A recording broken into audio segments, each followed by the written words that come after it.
Colega economista, prezado telespectador, prezada telespectadora, é um prazer estar novamente na companhia de vocês. E hoje temos a grata satisfação de conversar com nosso querido colega economista Francisco Prisco Neto, que é nosso conselheiro no Conselho Regional de Economia. Prisco, é uma satisfação enorme estar contigo, conversando sobre temas de muito interesse da população que nos assiste. Obrigado pelo convite, professor Manolo, estamos aqui à disposição. O que ocorreu nesse Brasil dos últimos anos, Prisco, a ponto de colocar a educação financeira, eu diria até que como uma disciplina obrigatória dos cursos do segundo grau e da universidade? O que está ocorrendo? Como é que você está vendo o desenvolvimento econômico brasileiro à luz dessa questão? Sem dúvida, professor Manolo, o que a gente tem assistido nos últimos anos é a necessidade de uma mudança da cultura financeira das famílias, talvez pela dura experiência que nós tivemos de elevadíssimos índices de inflação. Só que após o Plano Real houve uma estabilidade financeira e o povo talvez ainda habituado aos períodos duros que antecederam o Plano Real, eles continuaram a consumir em grande quantidade. Então, ainda hoje eu observo pessoas saindo dos supermercados carregando 2 carrinhos completamente lotados, o que não condiz com a nossa realidade atual. Então, os preços estão, de certa forma, estabilizados e não havia necessidade dessa pressão exagerada de demanda desses produtos. Então, as pessoas com isso prejudicam o seu orçamento familiar, porque às vezes elas gastam mais do que elas poderiam gastar e exerce uma pressão exagerada sobre os preços, que também não havia necessidade disso nesse momento. Então, há necessidade de mudança da cultura das famílias brasileiras. Por isso que está havendo tanto seminário, tanta discussão a respeito desse assunto, os especialistas estão procurando se agregar, é isso que eu tenho visto ultimamente.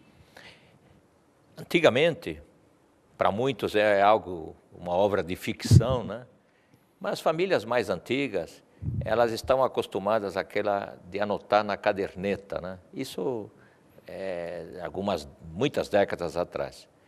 Se a pessoa marcava na caderneta lá do comerciante, ela comprava estritamente o necessário e pagava ao final do mês.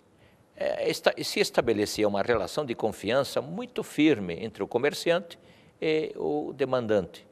Havia confiança de que ele ia anotar as coisas corretamente e também havia confiança de que ao final do mês o pagamento seria feito. Depois, mais recentemente, esses mecanismos já não existem mais.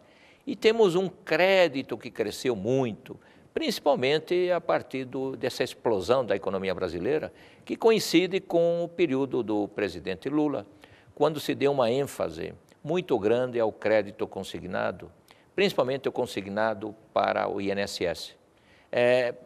A teu ver, esse crescimento do crédito acarretou uma forte inclusão social e nessa inclusão social vieram pessoas que nunca tiveram contato com cheque, com cartão de crédito. É assim mesmo que você está vendo as coisas? É isso mesmo. Aconteceu, esse mecanismo ocorreu, o crédito ele fez com que as pessoas fossem incluídas no mercado, entretanto o próprio governo observou que as pessoas se endividaram. Então, antes de dar o crédito, devia ter sido feito um trabalho com a população de como funcionam esses mecanismos. E isso eles observaram muito tarde. Em 2010, foi assinado um decreto, que é uma estratégia nacional de educação financeira, só em 2010.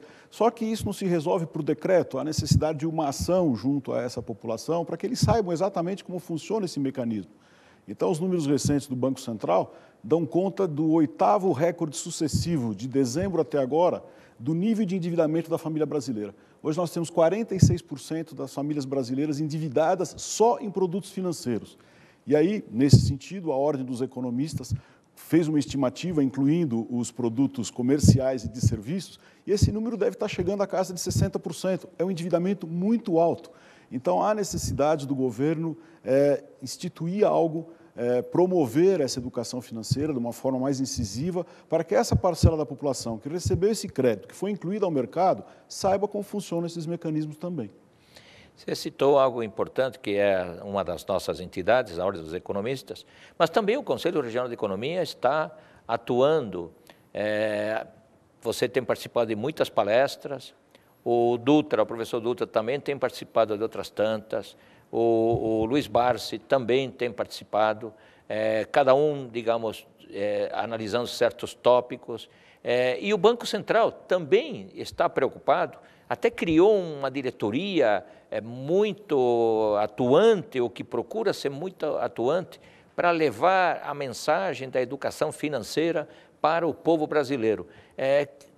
Que estratégias você acha que os órgãos de classe e também o Banco Central, os governamentais, deveriam tomar para dar maior informação para esta boa parte da população que tem acesso ao crédito, mas utiliza-o de forma bastante ruim? Nós temos que promover esse conhecimento com essa parcela da sociedade, não há dúvida. O Serviço de Proteção de Crédito acabou de fornecer para a gente o resultado de uma pesquisa em que mostra uma contradição muito grande. 88% dos entrevistados se consideraram conservadores na hora de comprar. Em compensação, 47% dos entrevistados disseram que compraram coisas que nunca usaram.